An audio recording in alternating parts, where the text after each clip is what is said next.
So meron po tayo mga dome light mga kabekis, no? Ito po yung para sa mga old model cars, gaya ng Lancer, Corolla, o yung mga may gantong klaseng dome light. Sa loob ng kotse po ito, no?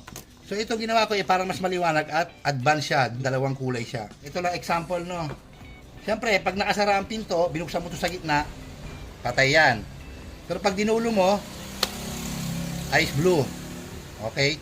Nagbukas ka ng pinto, magiging dilaw. Pag sinara mo yung pinto, ice blue. Sa gitna, siyempre wala yan, di ba? Patay eh. Okay, patay natin. Gigitna natin. Nagbukas ka ng pinto, dilaw po yan. Ngayon, kahit idulo mo yan, dilaw pa rin kasi nakabukas ang pinto. Pero pag nagsara ka ng mga pinto, ganyan po kaliwanag. Binibuild ko po yan ngayon sa mga gusto magpagawa. Message nyo lang ako, padala nyo lang sa akin to, gagawin ko kayo ng ganyan. Tulad yan, no? Minodify ko yan. And take note po mga kabekis, na itong dome light ko is 2019 ko pa ginawa. 6 years ago na po, buhay pa yung ginamit kong bulb. Wala akong biro yan. Sa mga past video ko sa Lancer ko, pinakita ko na yan. Ngayon, gusto nyo magpagawa, message nyo lang ako, gagawin natin ganyan sa inyo. Okay? Bukas ang pinto, dilaw. Sarado pinto, balik. Patay.